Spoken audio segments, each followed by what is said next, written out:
Good evening, and welcome to another Regen Overview and Scrutiny meeting at St George's Centre. I thought we had seen the back of this place, but we are returning to the place with acoustics similar to a black hole, I think. So it makes it all the more important that everybody uses the microphone, speaks clearly into the microphone, and also for the benefit of everyone here and elsewhere, if you could make sure that you are clear on which page of the report that you're referring to. That would be helpful for everyone to follow closely. I've got apologies for absence from Sunny E. And from Councillor Hine, who is supposed to be substituted by Councillor Lawrence. I don't see. So he's not going to be here either. And any other apologies? We're not sure where Councillor Doe's got to, but yeah, Councillor Hine is not home from abroad, and Councillor Lomez was going to substitute, but he's stuck up in London, so we're a little bit short. And we also have apologies from Councillor Hamilton, who is going to be substituted for by Councillor Jones. Can I sign the record of the meeting held on the 18th of October 2023 as correct? Thank you. There being no urgent matters, we move on to item 4, declarations of disposable pecuniary interests and other significant interests. Are there any declarations? Excellent. So we move on to the first substantive item tonight, which is the attendance of Councillor Mahill, the portfolio holder for Heritage, Culture and Leisure.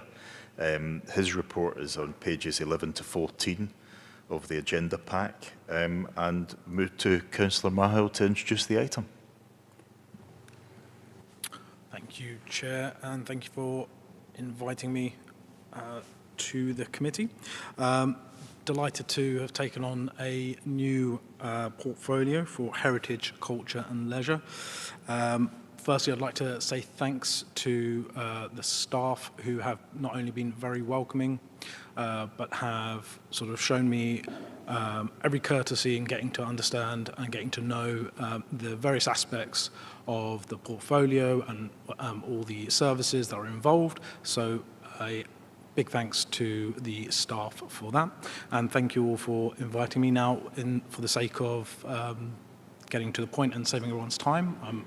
Assume that the report has been read and I have written it as I would have delivered a speech, so I'm saving everyone time and ready to take any questions.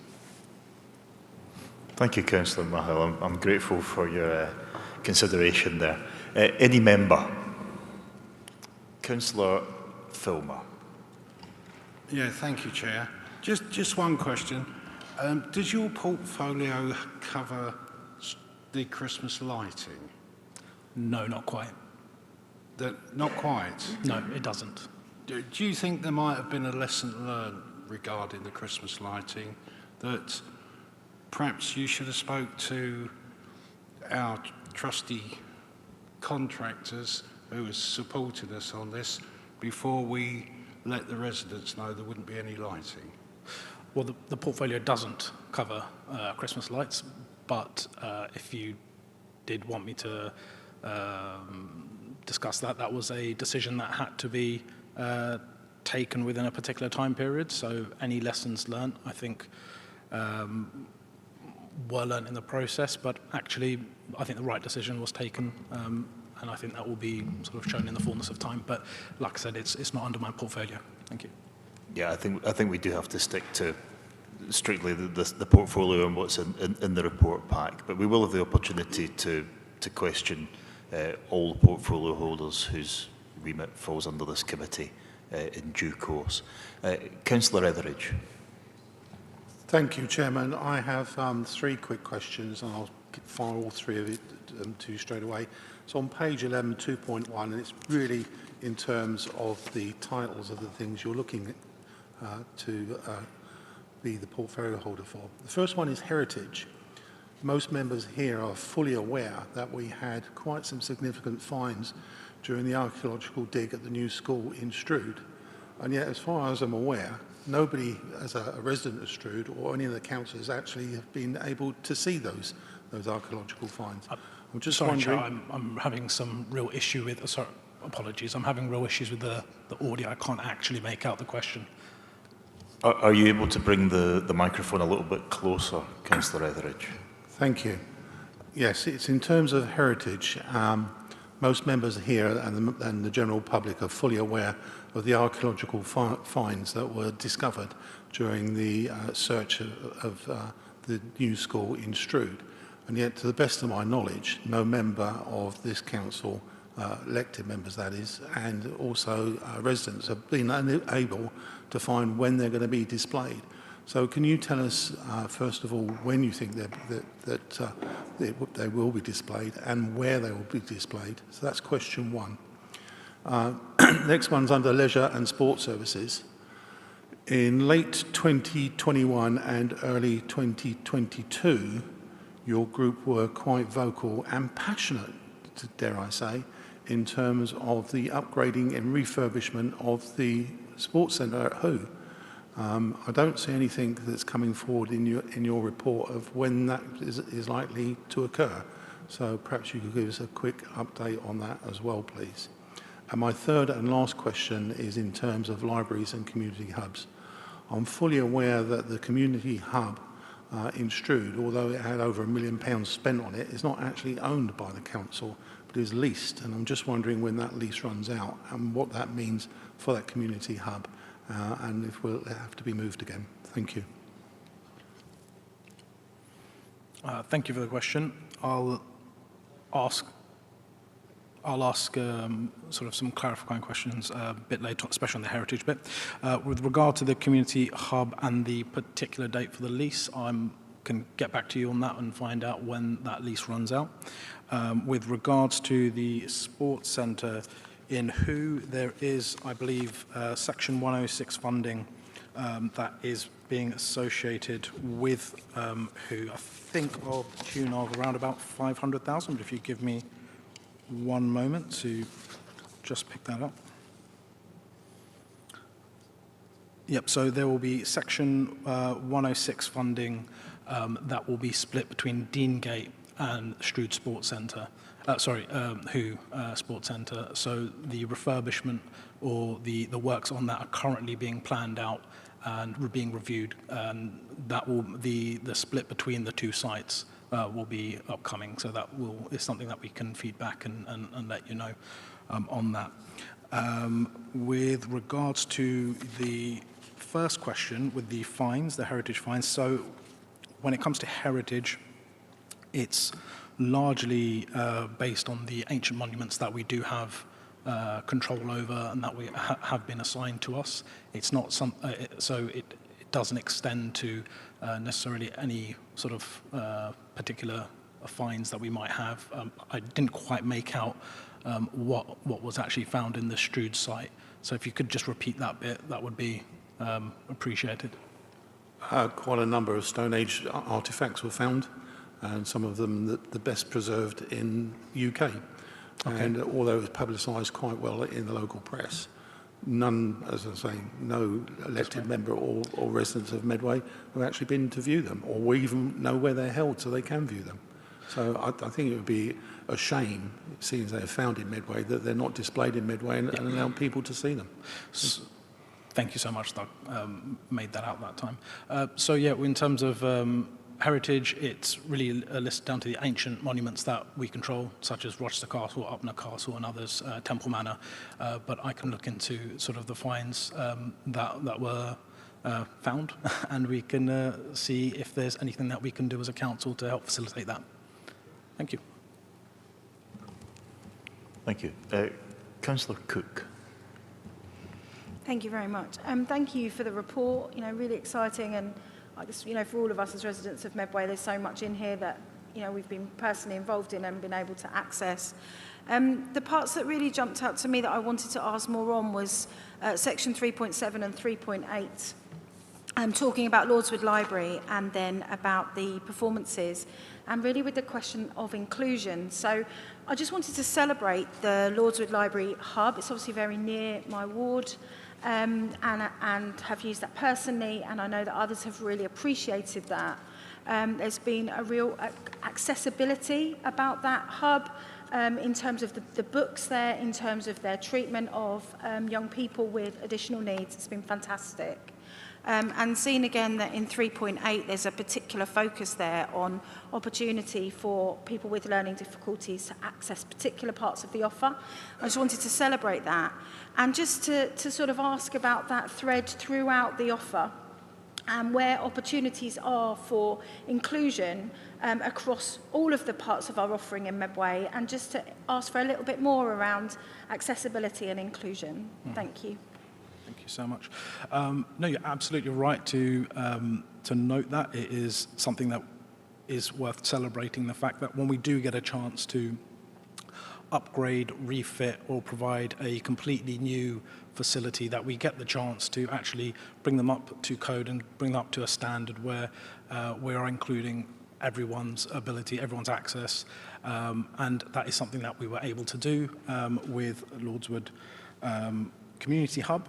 And that will sort of, that's the same sort of principle that we'll have in mind when we're taking out refits of, like we mentioned, but there's also possible refits that are being looked at to the wet side for Strood, for example, so we can sort of look into how best to enable access and how best to enable inclusion.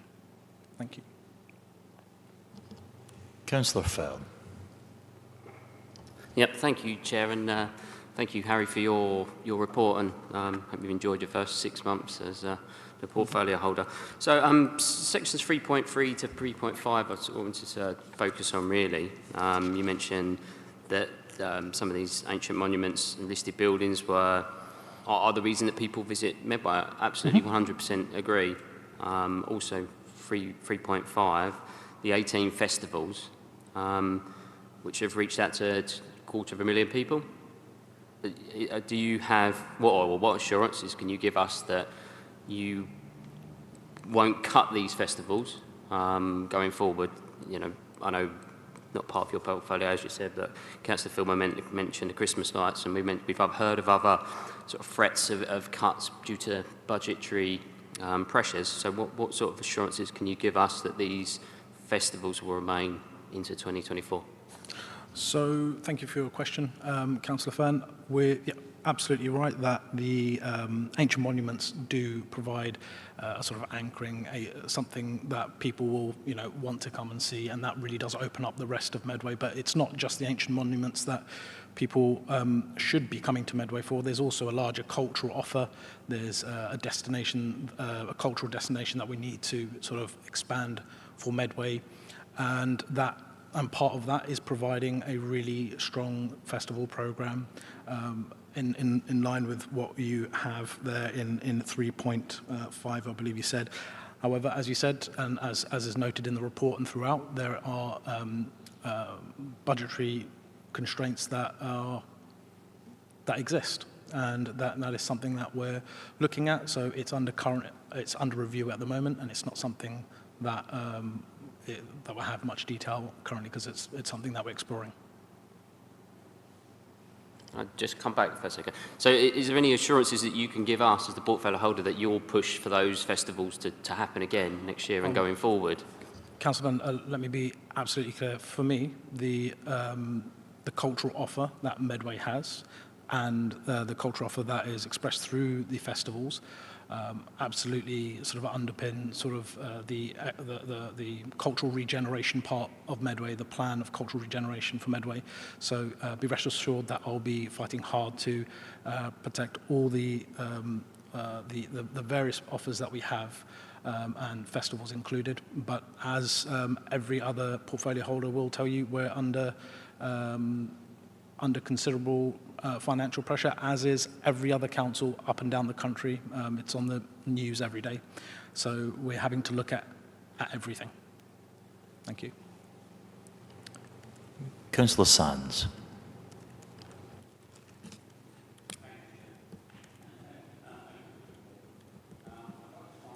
I think microphone.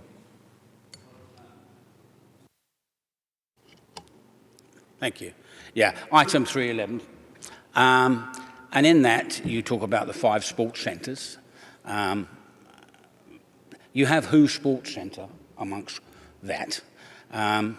If we go back a little in time, you'll realise that when they shut down Deangate, the last administration promised us a new sports centre. And 10 days later, they renamed Who Swimming Pool, Who Sports Centre. So I think it's a bit disingenuous to call it a sports centre. However, what you don't have there is the Deangate Sports Centre. I spoke to you on a very busy night for you on the 24th of the 5th about some discussions I'd been having with Councillor Doe and other council officers. And you suggested I email you, which I did on the 25th of the 5th, realising then that you'd be very busy, new to the job. And then I emailed once again on the 7th of the 6th. And again, you were probably very busy. I've been trying to organise meetings with yourself, members of Who Parish Council, to carry on the work we did with Councillor Doe. The sports centre there is much needed sports facilities for the peninsula, not only for Who, for the peninsula, in fact, probably for the majority of people the other side of the river. So we've been trying to work out maybe whether a parish council's collective could take over the running of the sports centre. I've met with Bob Diamond, Jill King, Dave Harris, and you're right, there is £558,000 worth of 106 monies. Where we differ is that planning condition that gave us the 558,000 was stipulated for Deangate Sports. There was nothing about Who Swimming Pool or Who Sports Centre. It was stipulated for the sports centre. Now, I have had 3 football clubs being in touch with me, wanting to use the football fields there, because at a certain level of football, you need changing rooms, and we're not allowed to use the changing rooms. They've been boarded up and locked up for a long, long time. So, will you meet with me and some Who Parish councillors to push forward with what costs are associated with Deangate? The only thing that we've had from council officers is that there is an annual contract for the air conditioning of a changing room that no one uses. So hopefully we can arrange a meeting as quickly as possible, I think, because the longer it goes on, it is now falling into disrepair quite quickly. And it now the buildings look derelict, and we all know what happens when buildings starting to look derelict. So hopefully we can arrange a meeting as soon as possible, sir. Thank you, Councillor Sands. And yes, I do remember meeting, just speaking briefly with you. And of course, I'll meet with you, of course. And apologies if I haven't. It was my understanding that the meeting with officers and the parish council had already happened, and I assumed that had covered the questions. But of course, if a further meeting is required, happy to do so. Regarding Who and the previous stipulations, I'd have to look at what was stipulated, and of course you can sort of apprise me of that, I'm sure. And you mentioned football clubs, and one of the interesting things that I found out is the number of clubs that are looking for spaces and that are looking for facilities to help them, and that is it's a difficult thing to arrange when it's difficult to understand. It's difficult to sort of pick winners, essentially. So you've already got 2 football clubs, and which one do you choose? And that's the same for boxing clubs and the such like, which I've had come to me. Well, now, with regarding to Who, what was mentioned previously, there's already the section 106, which you've mentioned, and we can look into what the previous arrangements were, and if there's been changes, why, and how we can take that forward. There's also, it's not just about the section 106 funding. There's the National Lottery Heritage Fund which I believe you're aware of, that is opening up. And so that's still in the development phase, but that is where a partner organisation so that we can bid for that. So expect opportunities to open up and for community groups to be able to apply for pots of funding that previously weren't available. So that would be the same for WHO as it would be for other other community groups as well. For example, Who's Who, which is a group I'm sure you're aware of, that they've already had the initial National Heritage NHLF funding, and they've already, I believe, they're underway with further bids that are going in. So it's not just the Section 106 funding that we're looking for WHO and Deangate, but there will be further opportunities for funding. But like I said, happy to discuss what the previous stipulations were, and we can talk about that. And my apologies once again. Thank you. Councillor Hubbard. Thank you. Just picking up two things which Councillor Etheridge mentioned. The artefacts found at Manor Farm, which is currently underneath the, would have been underneath the current new build school, was actually, it's the Department of Education and the Academy Trust probably need to contact, because they were very secretive. Even our officers weren't aware why the works had been delayed, and it was because of their archaeological works. So I suggest maybe put feelers out to the Department of Education and the Academy Trust to find out what's happened to those artefacts. And the other one about Strood Community Hub is a good question to do in opposition. I asked the same exact questions when it was actually being proposed. Why aren't we buying the building? Why are we refurbishing it? And what happens when the lease comes up? And yes, I'm still concerned about it. Even more now, it's in my ward, rather than being just outside my ward by a few metres. So we can have an answer to that, because that is concerning. Previously, in previous years, we've had members of the Cabinet come along. I'm not trying to sound like a sycophant, but some members of the opposition, or the leading party at the time, were a bit sycophant to the portfolio who turned up. But I'm not going to do that. What I'm going to say, it's nice, very nice, to see that you have written your report. What I can say is the reports of previous portfolio holders were undoubtedly panned by others, but Councillor Filmer and Councillor Doe, who's not here, were able to speak to them, and Councillor Hatt was very well. We did have certain members of the previous Cabinet who are unable to speak to the report because they hadn't read it. Bless him, Councillor Rodney Chambers got in that position over the last couple of years, but she who should not be named, not a friend of Councillor Etheridge, or the previous Councillor Etheridge, was often given a very hard time, not by the Labour group, but the chair of this committee, a certain councillor sitting opposite, because she couldn't put two words together. And when asked about apprenticeships, talked about the closure of the dockyard when she made some kind of speech all those years ago. So it's fantastic that you're first, and maybe all your other portfolio holders will be writing similar reports, and we can take questions from them. I want to talk about Temple Manor, right? So Temple Manor is in your portfolio, but of course immediately adjacent is the new park at Temple Marsh, which has been paid out of Section 106 monies from Redrow. It's obviously not in my ward, but it's in Councillor Fern's and Councillor Filmer's ward. I want to make sure that somehow when we're doing the park, we actually do tie into Temple Manor.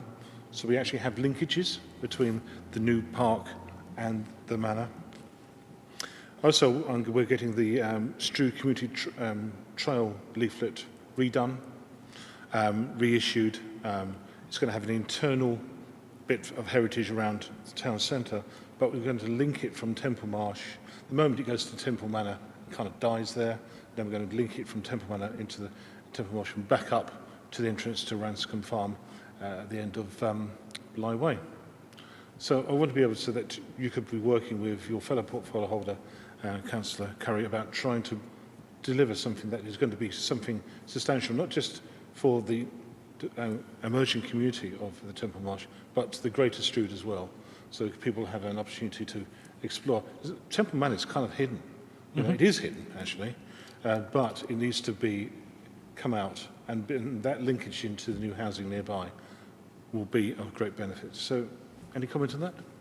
Yes, thank you so much for that. So actually Temple Manor is the one ancient monuments, the one ancient monument I haven't yet visited as a portfolio holder, but it is in the diary. With regards to previous portfolio holders, I can't really speak to that and how their reports were written up, but I would love to take credit and run with it, but to say that I didn't have immense help from others in terms of their input, in terms of what work they've been up to, you know, it'd be a lie if I said that I didn't have that input.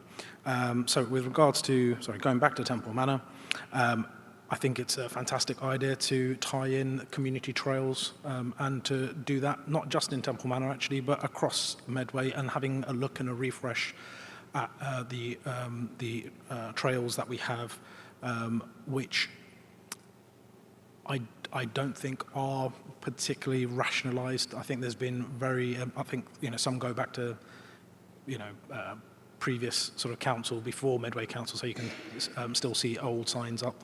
So I think they need to be sort of rationalised in a much bigger programme, and that, as you pointed out, that does require working with other portfolio holders, and that's something that this administration is very keen on doing, working together where those overlaps exist.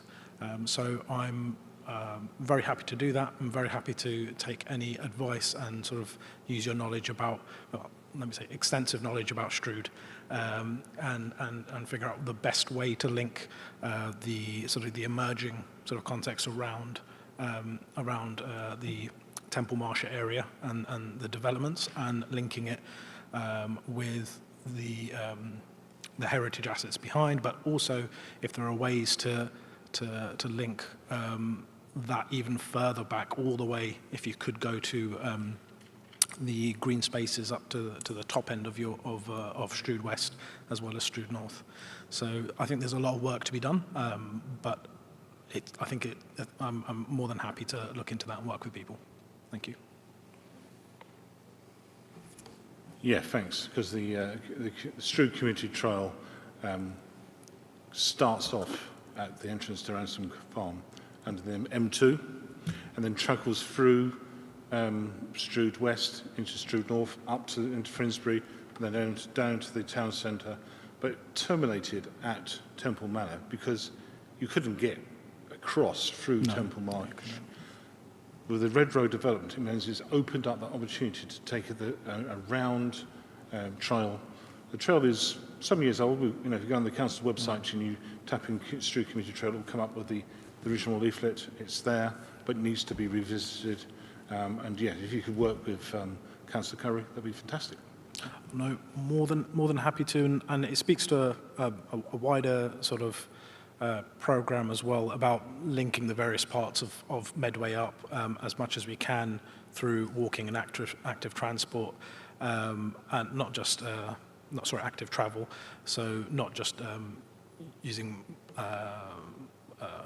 you know, cars and buses, etc., but actually just walking from place to place, which is manageable and should be manageable in Medway. So yes, very happy to. Councillor Jones. Thank you very much, Chair, and certainly that was a very interesting discussion. In fact, I'd like to comment positively, Chair, on the very much hit the ground running start which the portfolio holder has made, citing perhaps the Brook refurbishment and the new events policy as a couple of the items on which he's demonstrated just that. My question was about an issue that I took up as a ward member about amateur football teams in the ward and concerns that they had about their venues. When I discussed this matter with the head of Sport, Leisure, Tourism and Heritage, I learnt that this officer role doesn't apparently carry responsibility for football, which I found quite interesting. Clearly, this is a legacy set up, the officer arrangements chair. So my question to Councillor Marhill is he satisfied? He mentions football today, and it's in paragraph 311 of his report. Is he satisfied that in the Medway towns, where football is quite a prominent sport, to say the least, that he has got the advisors there on the subject, because clearly the head of sports and tourism, leisure and heritage has not got responsibility for it. Thank you. Thank you, Councillor Jones, and thank you for raising that issue. And yes, I do remember when you raised it before with myself. If I could answer a slightly different question, it's not the. I am not satisfied about the arrangement of responsibilities. I'm satisfied that we have the skills and the officers around and the advice that's needed. However, the way that the portfolio previously has been arranged, and I'm sure, to be completely honest, it's impossible to come up with a perfect arrangement of responsibilities across a cabinet, across 10 members. There's going to be considerable overlap, and you're going to have considerable amounts of grey area about which areas should sit where. However, on this particular point about football fields, whether that's in green spaces or whether that's in sports, I think there needs to be some better joined up thinking there, because I think it is somewhat of an orphan responsibility, particularly in the, I think it's an orphan responsibility that needs addressing now. So thank you for raising that, and it is something that we are looking into as to how to best address it. Thank you. Thank you, Chair. Councillor Peake. Thank you, Chair. Can I take this opportunity to say how galvanised I feel, so pleased to know of the proactive and can-do approach that you've taken to your portfolio. The desire, to help with regeneration via, if you like, culture. I also didn't know until Stephen spoke that your report wasn't the norm, because when I read it, I was really pleased. It was very easy to read. That is such a blessing, and it was really nice to have something that was such a summary. To the point, not too much, to be honest with you, and that really does help. On that basis, I want to refer to 3.10, because when I read that paragraph about public art, it made me think of a venue which is a favourite of mine. So it's just a broad question of whether this particular place is on your radar. I'm sure you'll know it well, and that is the Sunpier Centre in Chatham. Now, my wife goes there for art classes. In the past, when I first came down here about 10 years ago, it was an excellent music venue. For my sins, I have sung there. They do homemade food. It's got a lovely beatnik vibe, sofas and books and all the paintings around with a fantastic view of the river. My concern is, and I've had conversations with the manager and people that work there, is that over the years, it's struggled to sustain as a business. Now, I very much make the link of the health and well-being of business, along with, side to side, they run together, with the opportunity to enhance culture, the art centre, and being a music venue. And from what I gather, it's the same old problem with anywhere like that. As I'm sure you all know, especially with a cafe, the amount of profit you make per customer is very small. And it's the same old problem about footfall. So I've always thought, part of their problem is going to be their profile. People just literally knowing about it, because I'm sure if people did, they'll get a lot more customer, and it's in that vein I'm asking you. So thank you. Thank you for your question, Councillor Peake. I do know the place very well. I live around the corner from Sunpier House. In fact, I was there yesterday with my colleagues. With Fort Pitt colleagues visiting, but not as a cabinet member, but as a ward councillor, where we were visiting local businesses and asking, particularly the same questions and trying to get the same understanding that you've just raised just now in your question. And they, you know, it's a challenging area. The larger sort of context of intra is challenging, but it's also part of a concerted focus of the council. It is an area that we have a considerable interest in seeing developed and seeing regenerated through creative-led regeneration, and that feeds directly in with the focus of Sunpier House. And so I would imagine that the types of businesses and the types of ventures that will be opening in and around that area should help, not because it would compete, but through the effects of conglomeration. You have more business where business is. So if you have others there, that's where people will go. So I think that's the best thing to help businesses like, well, CIC, like Sunpier House thrive, is to actually develop the other businesses around and to make it a destination. And that really feeds into another sort of topic that is under my portfolio about the that will be something that will be coming sort of in the future about the creative quarters of Chatham. So looking at how to develop that area, but others in terms of heritage, maritime history, and whatnot. So sort of creative placemaking is a very strong focus of not just my portfolio, but others, including Councillor Edwards, Councillor Khan, and Councillor Curry's. Thank you.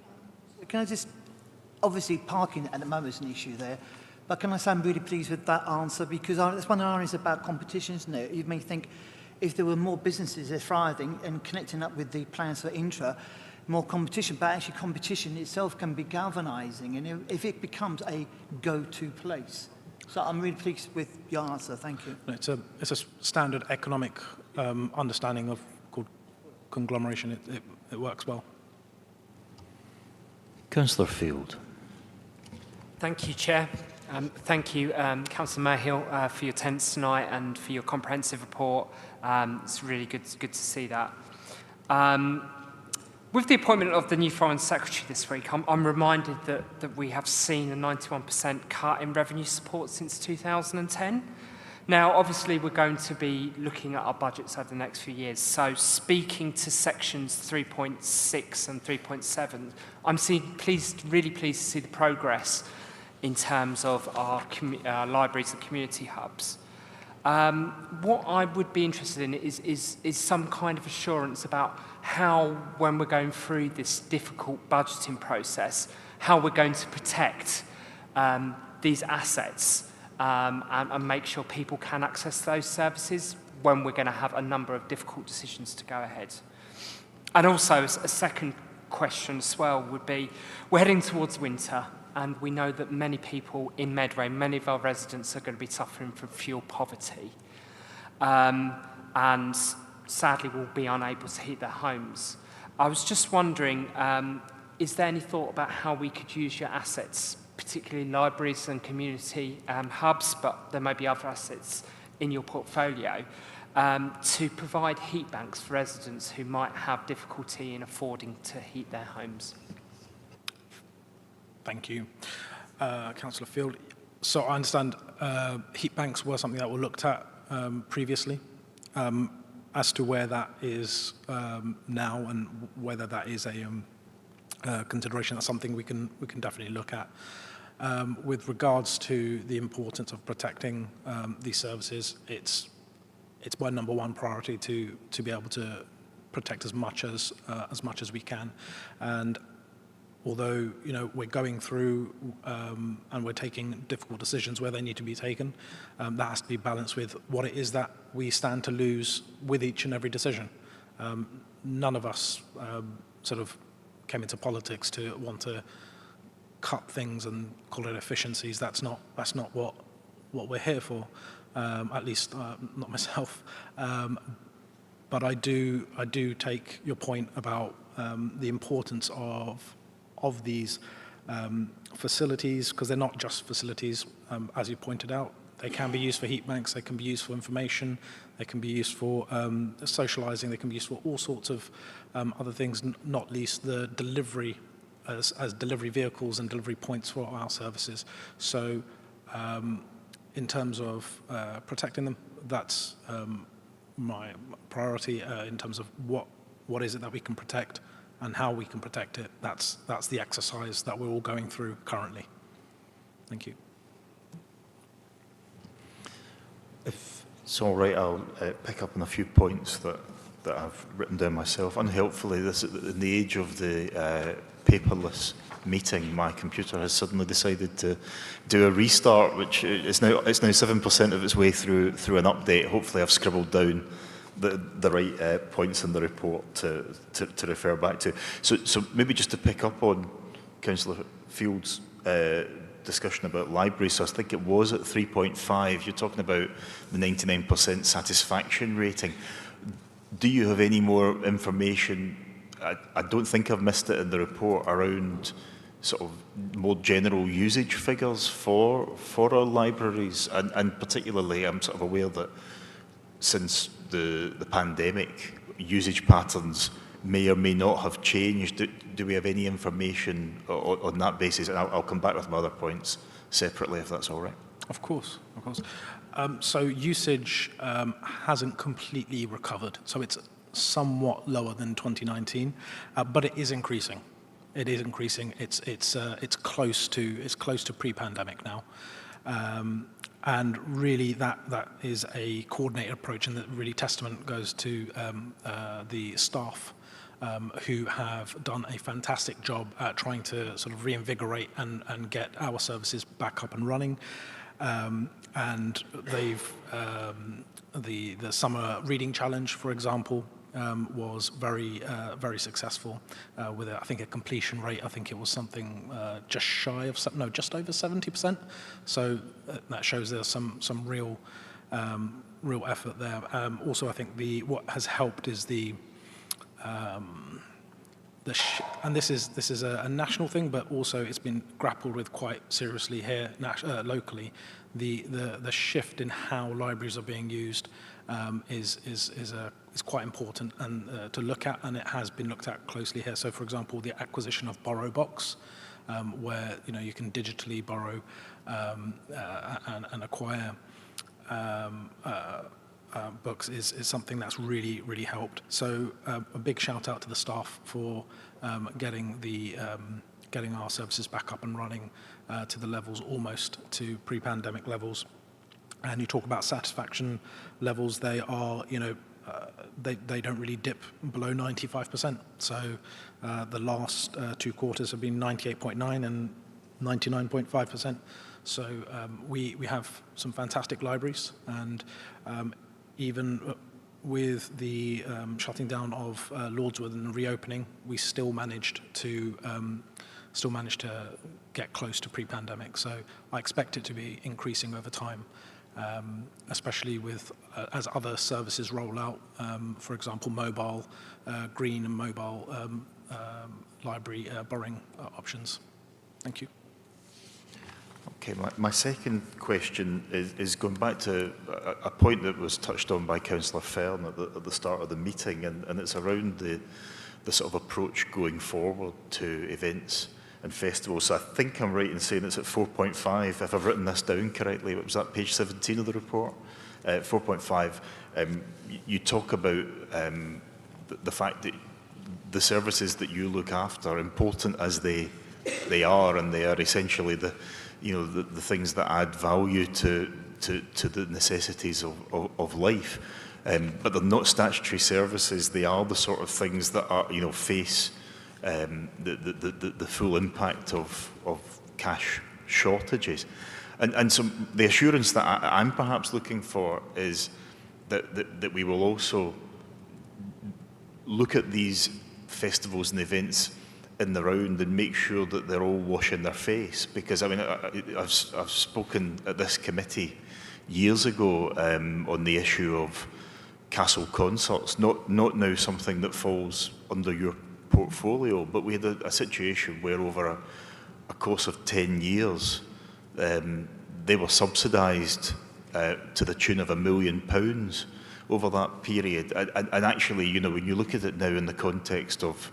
the revenue budget shortfall that the council faces, that's quite extraordinary that it took that long for that issue to be gripped. So what I'd be looking for is some sort of assurance, not that we're going to preserve every festival and event in aspect, and some of them offer that intangible benefit. They're not there to make money, they're there because they are a galvanising community event, but there are others that I hope you're going to be a little bit more hard-nosed about and make sure that they are actually playing their part in sort of reducing that deficit and actually being a net contributor rather than as, for example, Castle Concerts, where something that actually for some reason appeared to be a pet project that was subsidised for 10 years until reality finally bit and we put it as a commercial operation.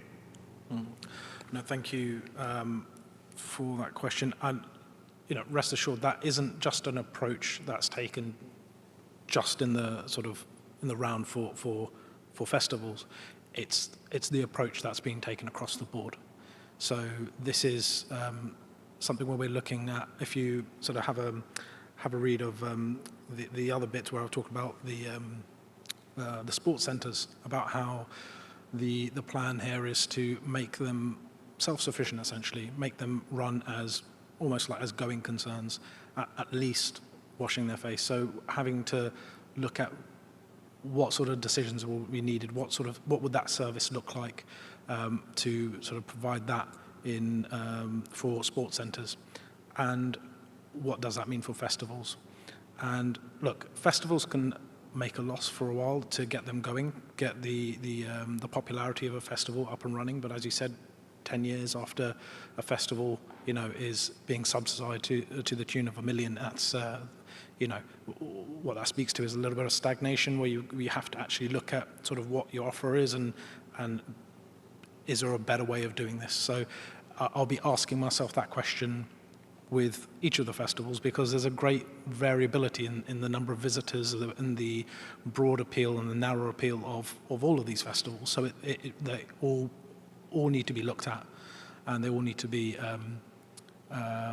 looked at in the way that you've mentioned there. So it's in the round, and actually how to sort of provide a festival program that is sustainable and sufficient. Thank you. Thank you.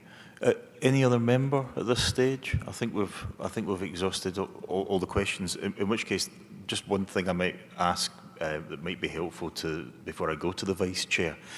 Again, going back to Councillor Etheridge's point from the start of the meeting around those archaeological finds, and I'm just wondering whether, for the purposes of this committee, and at the risk of throwing someone under the bus and saying what, you know, who is responsible, I just wonder, do we have, for example, an archaeological finds officer or someone whose remit that's covered by? Because I think where there is an archaeological find, and I've sort of come across this in my professional life, there's first of all the sort of question: does the British Museum have an ask of, you know, if it's of national value? If not, what's the next part of the process? So it's really just to see if at some point maybe officers could update us on what the status is of. I think ascertaining the ownership, of the fines would be the first step, I think. Yeah.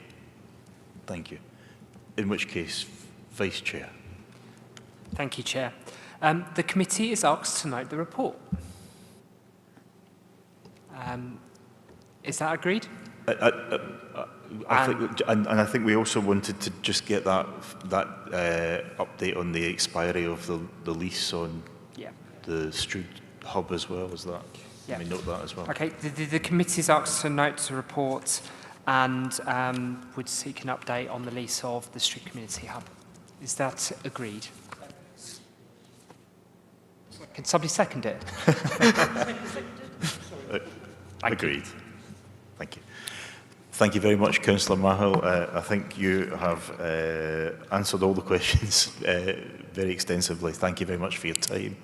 And we look forward to hearing more on some of the exciting things that you've mentioned in the report. Thank you. I'll come with a hearing aid next time, I promise. Okay, committee. Move on to item 6, which is the annual review of waste contracts. That's on pages 15 to 62 of your report, and it will be on my report when I log back in. And we have Ian Gilmore, Head of Regulatory Services, to introduce the item. Ian. Thank you. Good evening, councillors. Somebody stolen my thunder. We're here to present the annual review of the waste contracts that cover us for the last year. That focuses on the Veolia Environmental Services contract, which covers our disposal for residual and recycling waste, and there's extensive information on that, and also Medway North in our waste collection, street cleaning services, and the operation of the household waste recycling centres.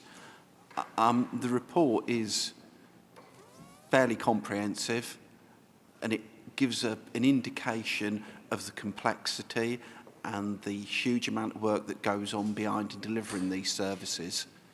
It's one of the few things that's universally impacted across everybody in Medway, and both officers and our partners realise the importance of it. I'm joined today by Andy Mann from Medway North, who we work in partnership with in delivering this. It's a service that we are very proud of, and it's something that the people in Medway take a degree of pride in.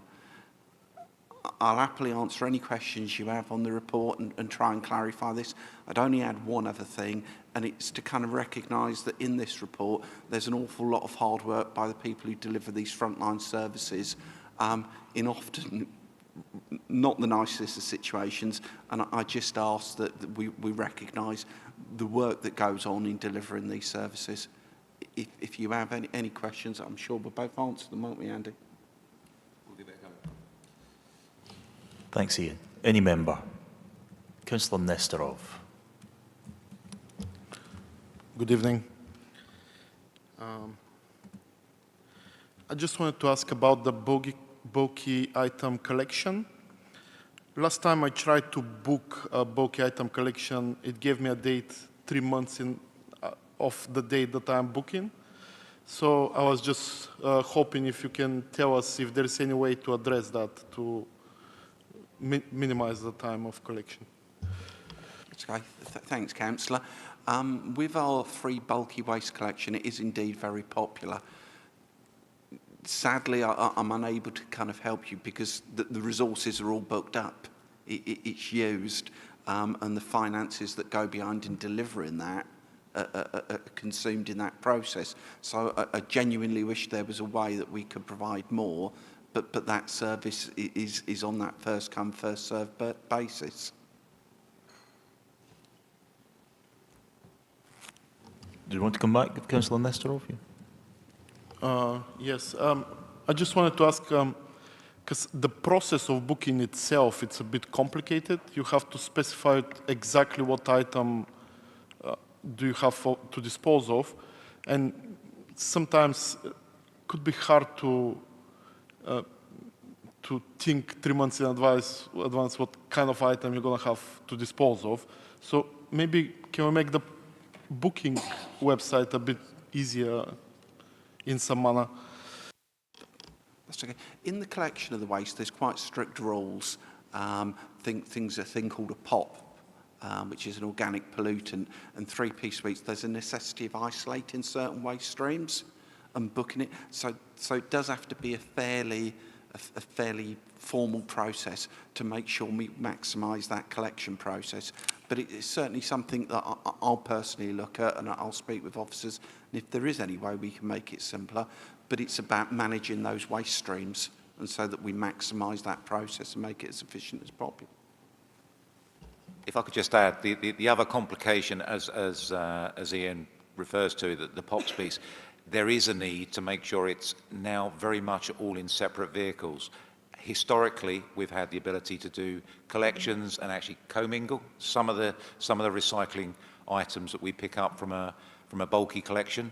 That's all changed with the legislation from POP, so it adds another pressure, and we haven't got any additional staff or vehicles to handle that extra complexity in the process. So it is difficult, but that's where it is. Thank you for that.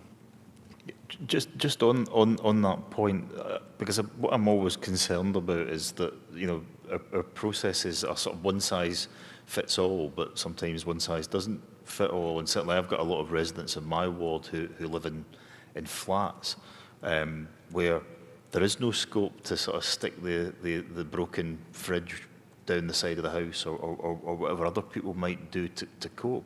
I mean, is that something that we could perhaps look at as well in terms of triaging the need for that bulky waste collection? Because I'm always conscious that people who are in flatted and terraced properties, their need is greater. I mean, I understand, you know, we all pay our council tax for the services, and that's a tricky conundrum to solve. But is that something we could look at?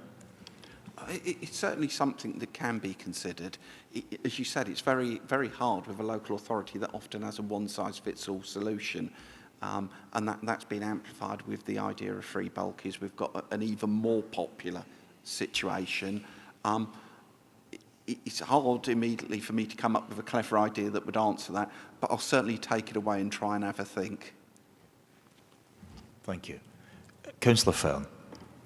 Thank you, Chair. Thank you, Ian and Andy, for the report. And first of all, you know, congratulations and thanks to your teams. You know, continue to do an outstanding job day in, day out. I don't think you'll hear too much, you know, bad feedback tonight around the table. I certainly haven't it in the past, and I think the services have remained at a really good level. A couple of points I just wanted to touch on. So 4.19, 2021, when you talk about contamination and contamination levels being at 20%, and it remains unchanged despite, and let's see what you describe it as, robust communication messages and interventions. You know, I haven't sort of knowingly seen what those robust communication messages are. I mean, is it something that you can share a bit more with councillors as well, and we can use in our newsletters and feedback to residents, and you know, what are we actually doing? Because that level is the same, so I don't think, for me, I don't think that is quite robust enough. So that's the first one. Second one on household waste recycle centre booking. Now, when Councillor Filmer was in charge of this, he brought the news to us that Kent had withdrawn funding for the Cuxton site, but yet numbers or estimated numbers for 22-23 remain pretty much similar to the previous year. So how have we maintained that level? Is that people, you know, Strood, Cuxton, Hall coming to that site, or how have we, you know, what sort of people are we attracting there? What residents are we attracting there, given that the Kent residents are now not coming? So in terms of the contamination, we have an environmental engagement team who do more events than I can discuss and try and educate people on maximising our waste strategy, which is putting the waste in the right streams. We're a victim of a wonderful service that allows black bags, and that contamination process takes place because of that. The team do so much work to try and educate people. It's just intrinsic. If you look in other authorities that have very regimented regime, and they're not as supportive as residents, then you have a different outcome. But it's very hard for us to address that. We can engage and we can talk and we can persuade and we can cajole, but we need residents to go on that journey with us.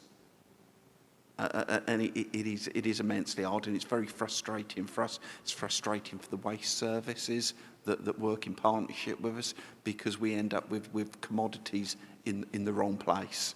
You know, and we can give you information to put in your newsletters, and as much as you can champion that, we'd really welcome that. It's something we're passionate about. In terms of the HWRCs, Kent withdrew from that scheme, and that was their decision. We've had very few complaints. I was expecting a conveyor belt of issues to land on my doorstep, but not a great deal.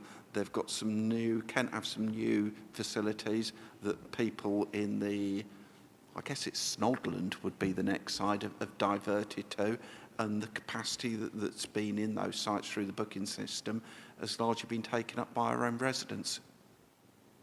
Did I answer that question? Yeah, no, that's fine. Is it okay to come back? Thank you. So in terms of that, no, it's very pleasing to hear that, because I did have concerns that, perhaps numbers would drop off a little bit, and then we'd have the threat of losing that site, which is, that's a very important site for us in Cuxton Hall and Strood area. So going back in answer to your sort of follow-up on the contamination issues, I mean, is there not any mileage in putting some sort of flyer in, listing those products that you've mentioned, or the issues in 4.20, 1 to 5? When you put out the white bags, the free bags, could we not put some sort of flyer in that as well? Just say to people, look, these are the items that are being wrongly recycled, and it's causing 3,000 tonnes of waste per year, and at a cost of X. Can we make it more sort of hard-hitting and more plain to residents to actually see what the issue is, and dealing with it that way? But if you can give us something as well, that would be great. I'll come in and answer that. In terms of the clear bag delivery, I mean, it's perhaps, it does sound an ideal solution because it's going to every doorstep, but the problem is it's not going through the letterbox, it's going to the doorstep rather than through the letterbox. So I would be concerned that any paper or newsletter that we put out in that guise would probably not get through the door. But I do think there is perhaps some mileage in the recycling bags themselves that are either delivered or collected from the community hubs. That's perhaps something we could look at, and I think with the community team, worth looking at going forward. But there are leaflets that go out, and obviously the Medway Matter piece often has something in it. I think there is a lot of communication that is perhaps glossed over, but it is out there. Yeah.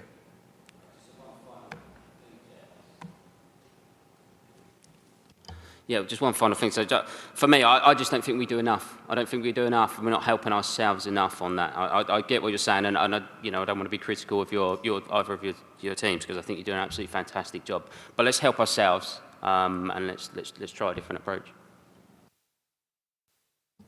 Thank you. Councillor Jones. Thank you very much, Chair. I'd certainly like to pay tribute to the efforts the staff are making, particularly this time of year in the inclement weather and the storms that we've been having, which actually is my question.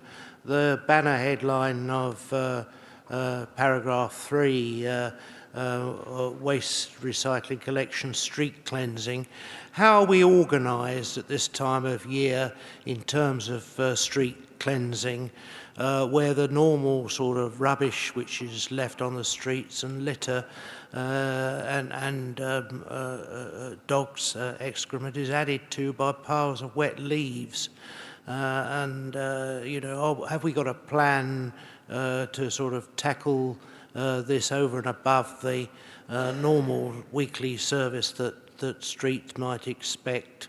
Are we organised in such a way? I must be careful not to ask you to commit on budget issues, but more about work organisation. Are we organised in such a way to cope with these sort of issues, or is it just a case of members and residents, when we hear of such situations, ringing in or emailing in with our concerns about wet leaves, falling leaves, and the other items I've mentioned?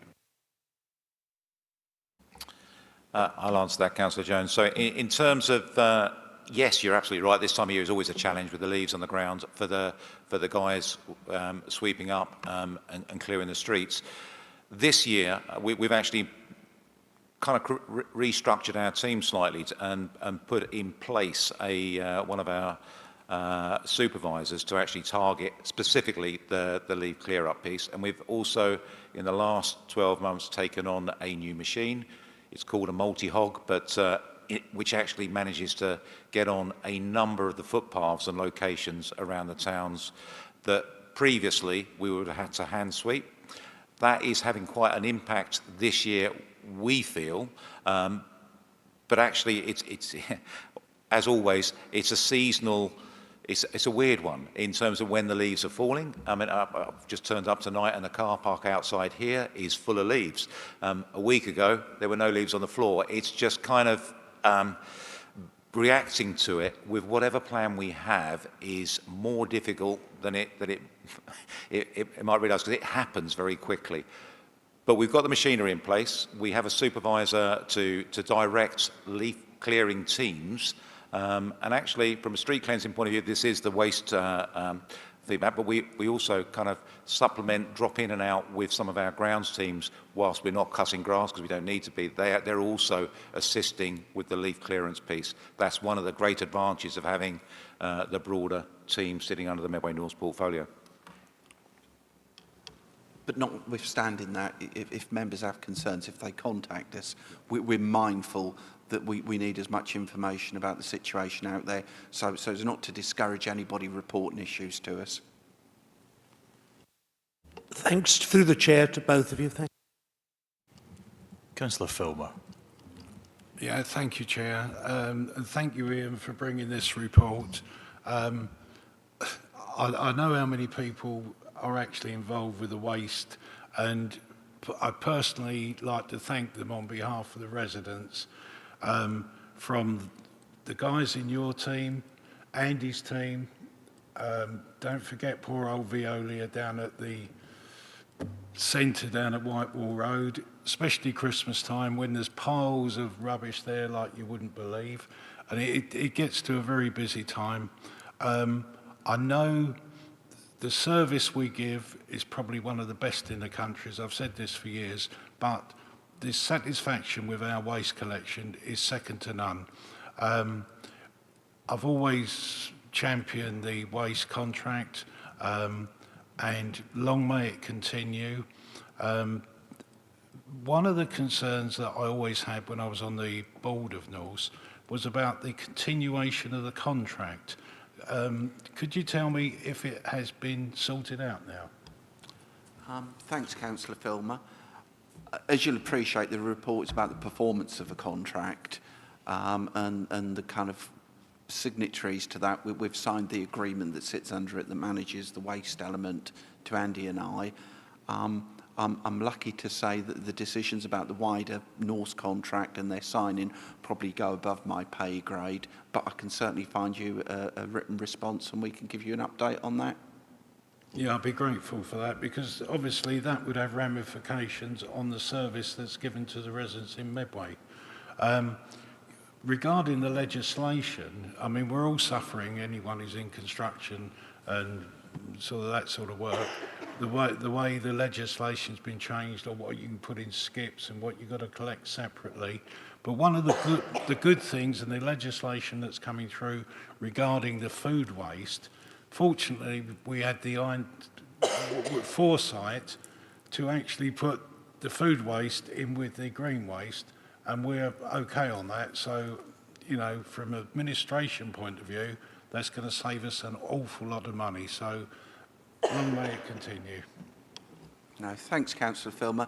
Just to reassure you, there's a new guidance from central government covering simpler recycling and the wider consistency about how we manage our waste, and officers are putting an awful lot of work in that and giving the administration guidance about that's going to affect our service, not just now, but in the coming years, to make sure that we start to future-proof the service. Councillor Hubbard. Thank you. First, just a comment about household waste recycling centres. I think they're working very well with the new system. The booking system means that there's no queues, essentially. You can arrive as and when, and traffic isn't coming out and going into the main road, saying Hothway used to be terrible if it was had more than the average number come along at during the day, and because the one in Coxton as well. when the Cuxton site reopened, I went to dump off some material, and the guy asked him, how do you find the site? And he just kept on looking away from me, but he said it's the best site for a view I've ever worked at. So, yeah, it was slightly relocated.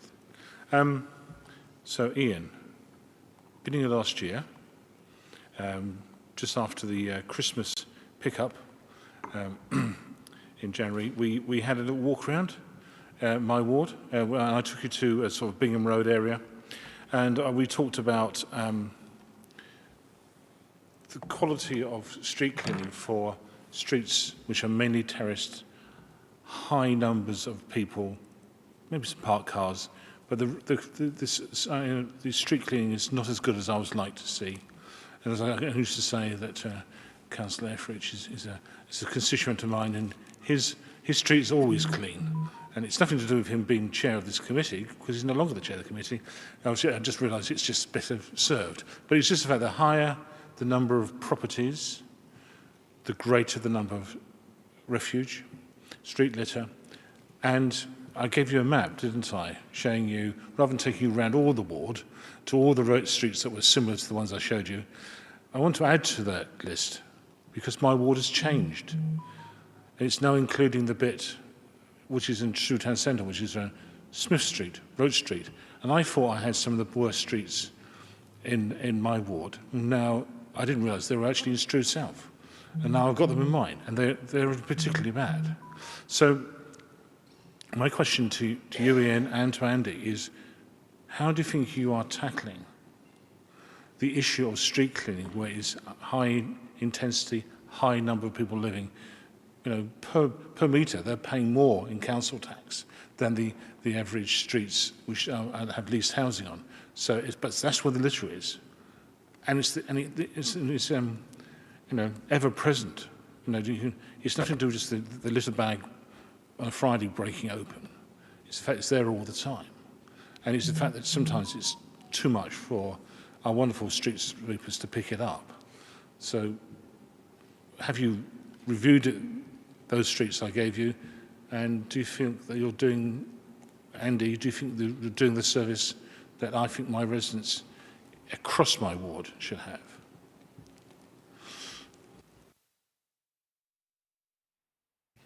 Thank you. And I did enjoy the walk and the history lesson that you did it, and I would happily duplicate that. I took you to Mayfair, didn't I? Yeah. The most exclusive address in Finsbury.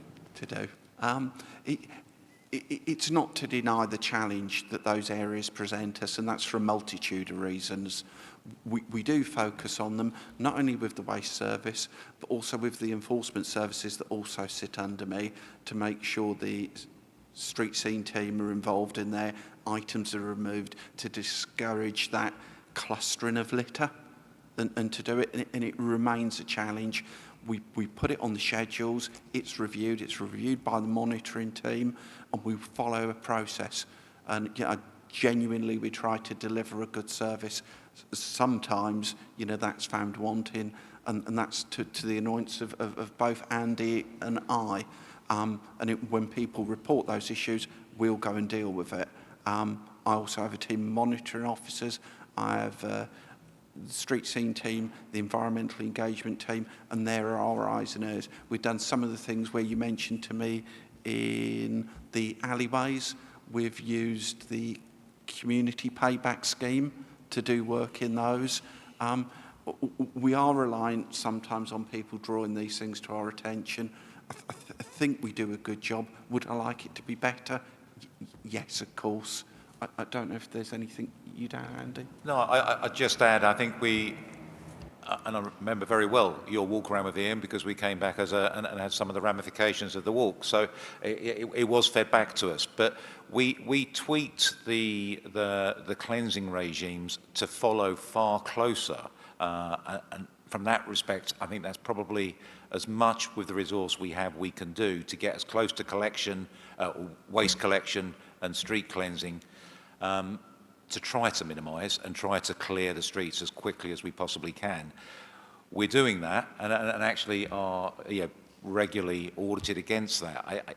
I guess as Ian says, we'd like to be more successful, but we are trying our hardest, and the crews really are up against it in some of those tight streets. So I do, on the one hand, commend them for the efforts they put in, but equally understand that a resident may well be expecting a higher standard than sometimes we're able to actually achieve. Yeah, sometimes it's not related to the, in our area, the Friday collection of split bags or bags put out too early. I'm sure that with our improved warden service, we'll have wardens going around like they used to and sticking our notice out saying, please don't put your bag out until 7 o'clock, because some people just put it out far too early, like the day before. But it's, in fact, it's not just the Friday, it's the fact that you could walk, I can point to some roads where it's actually wind blown. So the bit of the bottom of Kitchener Road adjacent to Western Road, it's the winds blow up and down the roads, and you could just litter pick one small section of one little road, and you hit a lot of street litter on a daily average. And the one I've mentioned, Roach Street and Smith Street, it's actually because of Tesco's, it's nearby. And litter not dropped by Tesco's, but being dropped in their large car park, being swept out and through and then into Smith Street and into Roach Street. And it's there on a continuous basis. So it's the fact that maybe the frequency of street cleaning needs to reflect not just Friday, bin day, but actually the intelligent led by the fact that what generates that litter. Yeah, I 100% agree with what you're suggesting there in terms of where the waste is coming from. The problem, of course, is how and where do we fund that resource from to enable the additional frequencies, which is part of the work that Ian's team are constantly looking at, whether we can shift resource from one area to another. But it's really a financially driven, labour-intensive solution that fits in the big picture stuff. And, you know, the comments that you make do inform, and I'd welcome going and seeing those places in another history lesson if you've got the availability. But it's not to rest on any laurels, and as these issues emerge, if they're brought to our attention within the constraints of what we've got, we'll try and come up with a solution because everybody in the service wants that successful outcome. And the history lesson I gave you was the fact that Mayfair is an exclusive address because it's not connected to the road network. You can only access it up about 10 steps. My question was, how does the street cleaner get to the street that's not connected to any others? He works very hard. Yeah, genuinely, not to make light of it. The staff that we have, whether that's in those residential areas, whether that's down the high street, go above and beyond, and they are a member of our community and they're invested in it.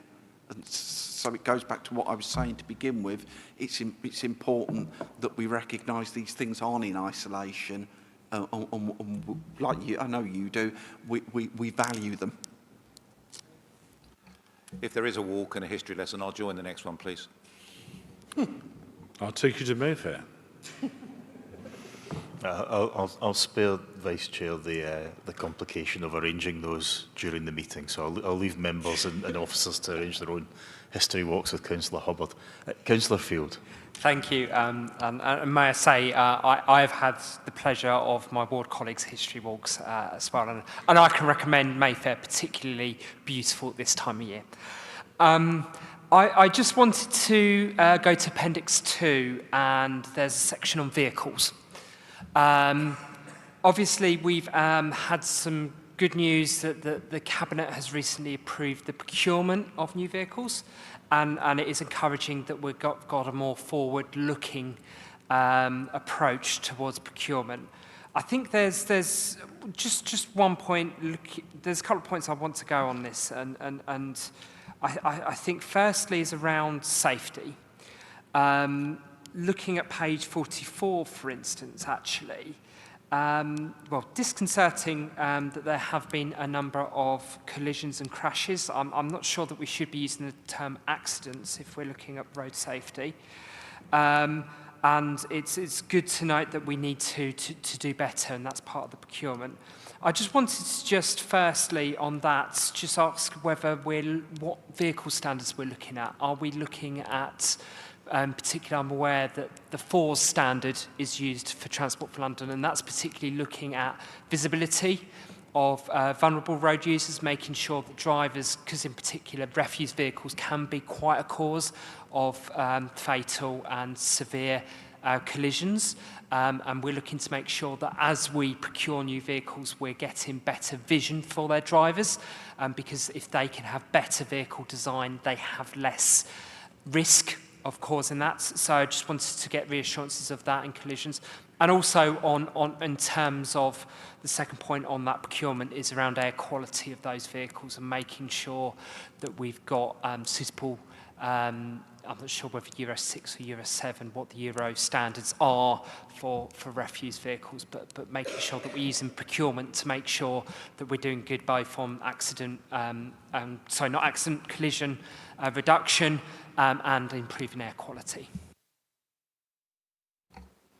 Yeah, if I cover the vehicle piece, so yes, in terms of the procurement going forwards, we've been looking at all forms of renewable solutions in terms of vehicles, but the first wave that we expect to get will be Euro 6s coming in to replace the first wave of fleet, and that is a lift from where we are at the moment. So we're currently driving Euro 5s at 10 years old, so there'll be an emission shift on that. The second piece, that both from a Medway perspective, with us partnering with the council, we're looking very closely at the specification of the vehicles and the bells and whistles, the safety features that are added to them, making sure that they are the latest and the most current. Equally, from a Norse Group perspective, which is driving, we have a number of ventures that are also in fleet procurement and looking at aspects. We look very closely ensuring across the board that we're steering Medway Council in this place in this situation to make sure that we do have full visibility around all of our vehicles. So 360 vision is a given now on all the vehicles that we are involved in the procurement of, and that's adopted. Equally, the various detection systems that sit around the vehicles as you approach from the side, the rear, the safety features on the back, loading. So yes, I think taking on board your comments, very much the latest safety features are adopted, and the industry as a whole is very pro on enhancing those features, because you're right.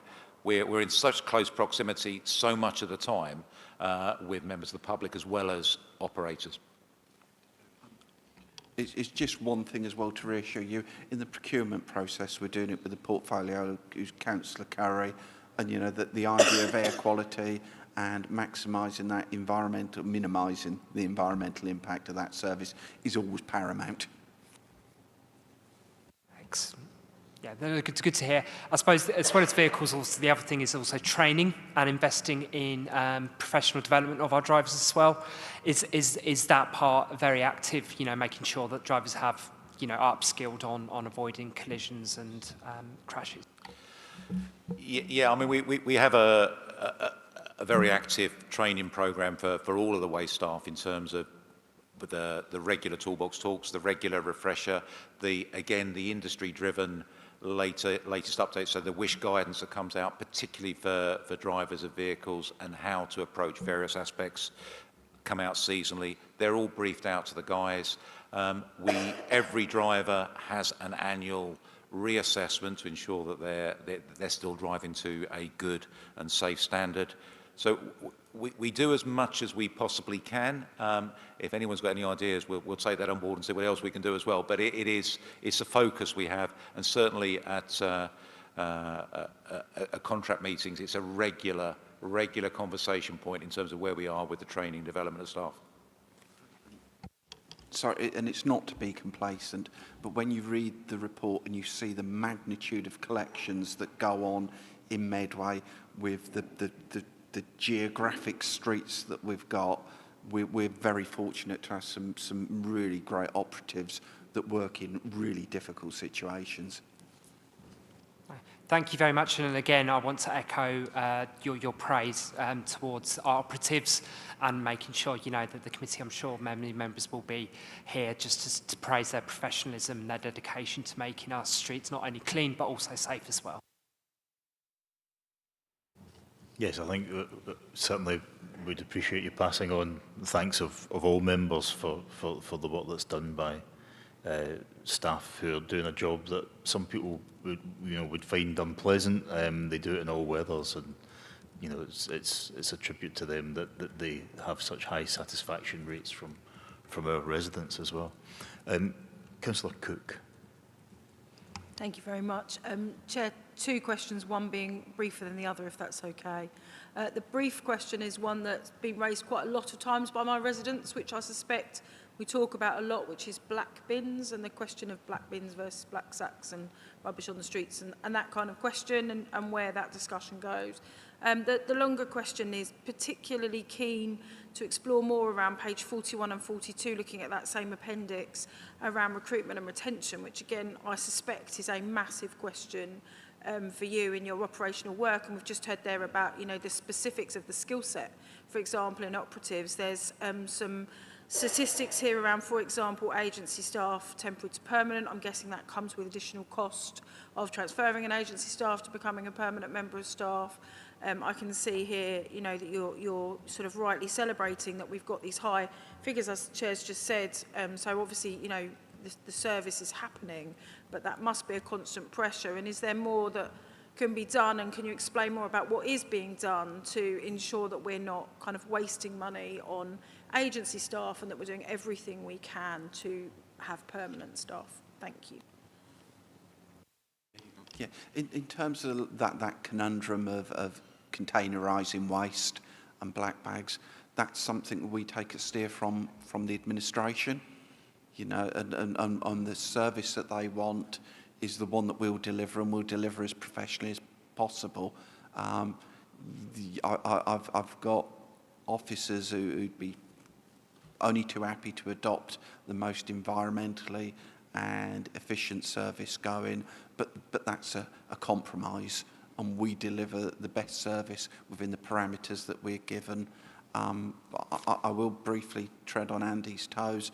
Lots of those staff, there's lots of families. I know it's a thing that work there. There's a lot of commitment. It's like many sectors. We've got an ageing workforce. Some of that is natural leave, but we are fortunate with the staff that we've got, haven't we? Yeah. Can I? On you go. Okay. Yeah. So in terms, we are very fortunate with the staff we've got and the level of commitment that they have, and you've all touched on it. So I will certainly make sure that is fed back to them in terms of the gratitude from here. The industry and waste collection and cleansing tends to prefer, not the industry prefers, but the employees tend to come through an agency to permanent solution route. We do look for direct recruit, but very rarely are we successful in that area. 9 times out of 10 it is through the agencies, but any agency employee that we take on, our intention is to get them through 12 weeks and take them on permanently. So we try not to waste that time and effort. However, there are obviously dropouts along the way, and most of the time we're happy they've dropped out because they're not necessarily the employees. They don't fit the processes that we're trying to say, or they don't adhere to the very clear safety requirements we require going forwards to ensure the service goes out and is safe. So predominantly we are looking to have an employed workforce, not an agency-driven workforce. And we're probably at our lowest levels for a long time. There was a phase mid the COVID pandemic when the drivers in particular started to be a problem, and we were able to shift sort of some pay rates at that particular point of time, and we now have a very stable driving workforce with very few drivers coming in through the agency. The majority is in the loading side, and that's the same with the cleansers. Most of our cleansing driving operatives are a long service. So I think the retention, the training that we're putting in is being well held. And I think that kind of is why Medway has a very successful service that continues on a year-to-year basis. Yeah, thank you. I really appreciate that. I think I'm curious in the additional cost of using that agency route, and I can see what you're saying around, you know, the need, and we're keeping those people, but if the agencies are providing us with that flow, is there something more that could be done ourselves to reduce the cost of that kind of agency finder's fee, which I'm assuming is there? Thank you. No, so that's the principle of the 12-week cycle. At the end of the day, most of our agency arrangements do not incur additional cost if we've run the 12-week cycle. That 12 weeks gives us the ability to, and the individual, to try the job, to be satisfied by the job, and to prove themselves. At the end of it, if they've completed 12 weeks, all of our arrangements see that person transfer across to us. Now, the other the fair and appropriate thing is the rate of pay for that individual receives is identical as an agency operative as to when they switch across to us. So that there is a parity already for the employee, and most importantly, once they start for the agency, we run that 12-week cycle so to avoid that finder's fee. Yeah, just to follow up on that. I mean, obviously, what we can't tell is, you know, you've cited the example of a member of staff leaving after 47 years of service. We don't know how many people who started on the same day in 1976 didn't turn up for the second day at work. But that does seem strange to me. That seems like a high number of people that decide that they're going to go one day and then not the second. And what you're saying about the sort of stabilisation in terms of drivers of vehicles and the adjustments you've made to pay bands, to summarise then, if you're paid a bit more, you're more likely to stick around. Would that be your analysis, that the pay is the issue? No, I don't think well, clearly the pay is an issue, but I don't think that's the reason people stay around. People, you're either enjoy the work and you're suited to it, or you're not. And actually, 47 years service, that individual, although has retired, is still returning to us now and doing some additional casual hours contract, and it's fantastic. It's in their blood. They love what they do and they're passionate about it.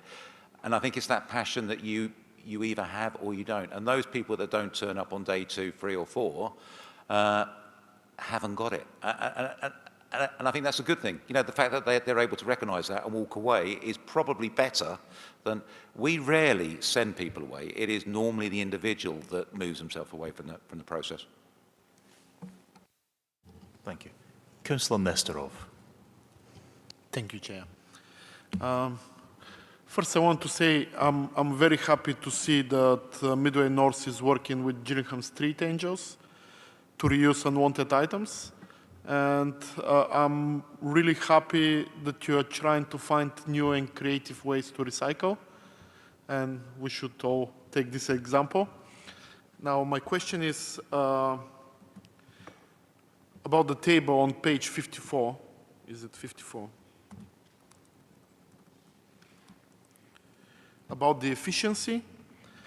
At that table, it states that the annual tonnage throughput, which means, sorry,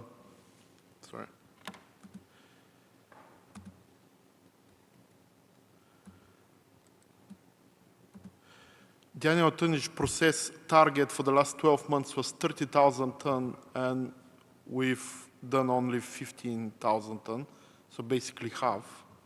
Is there a way to improve the efficiency somehow?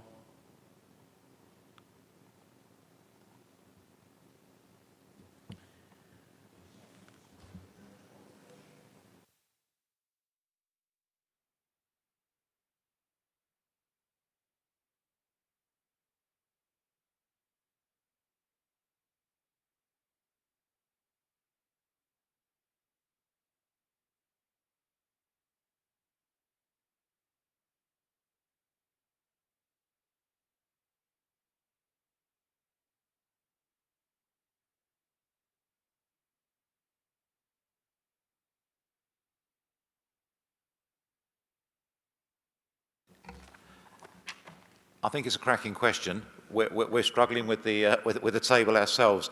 Can we take that away and we'll come back to you with an answer, because I think we're not 100% certain. That's fine, that's fine. Yes, Just when I see it, it's half of the target that we set, and the total service cost, it's almost full the target that was set. So it means that if the full target was completed, service cost would be double the target. So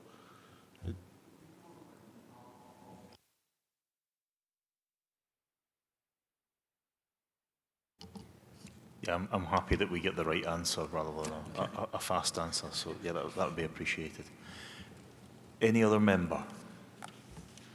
Just one question then, Ian, on the point you made about the bags versus black bins, in answer to Councillor Cook's question. You said it was a decision for the administration.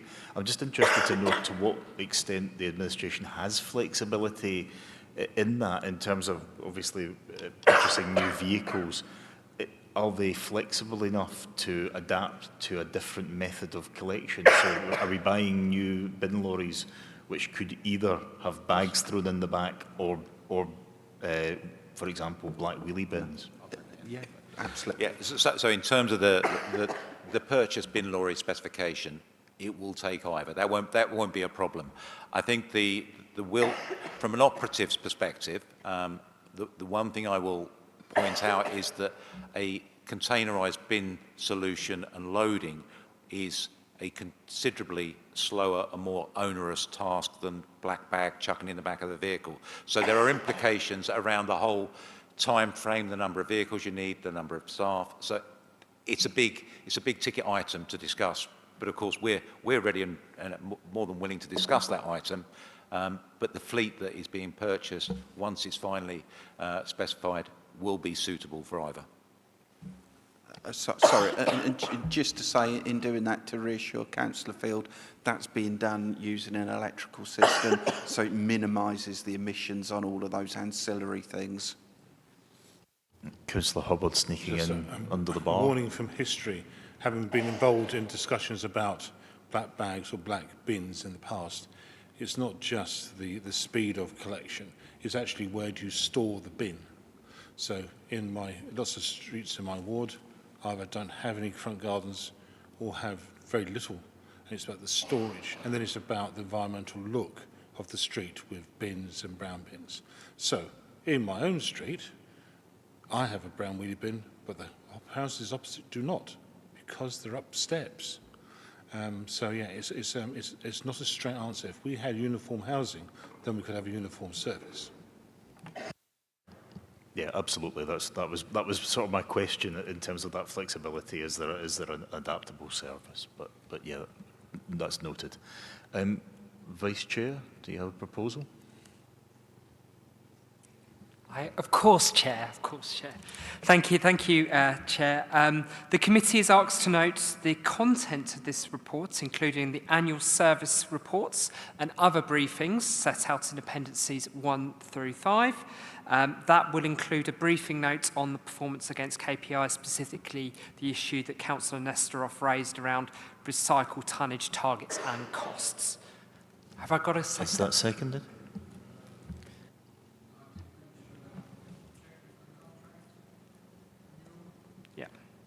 And also around checking around the contract renewal as referred to by Councillor Filmer. Seconded? Agreed? Thank you. We now move on to item 7, which is the petitions, which are in your report pack, pages 63 to 68. Any member wish to comment on any of those? In which case, do you have a proposal, Vice Chair? The committee is requested to note the petition responses and appropriate officer actions in paragraph 4.1 of the report. Seconded? Agreed. Thank you. And then on to item 8, which is the work programme, which is in 69 to 86 of your report pack. And Nicola is going to introduce this item. This item advises members of the current work programme and any changes since the last committee are set out in section 4. As requested at the last meeting, an actions log has also been included for information at Appendix B. Councillor Etheridge. Thank you, Chairman. I'd like to draw members' attention to the page identified as dates to be determined, and it's the first item on there, the Medway local plan, and it says to consider the draft Medway local plan timetable currently being prepared and will include O&S stage. Seeing the importance that all of us in this room and others have on the local plan, may I request that you meet up with the spokes on this side and on the independent side to get that local plan scheduled as quickly as possible. Thank you. Yes, I think that's a fair comment. I'll take that on board. Any other member? In which case, Thank you. Vice Chair. Thank you. The committee, 1.1, the committee is asked to note the report and agree the work programme as set out at Appendix A to the report, noting Councillor Etheridge's point around the local plan and the importance of that. At 1.2, the committee is asked to note the draft action log and agree the proposed format as set out at Appendix D to the report. Seconded? Agreed? Thank you. There being no other business, that concludes tonight's meeting. Thank you very much for your time, and thank you to officers for giving their time as well. Thank you. Good night.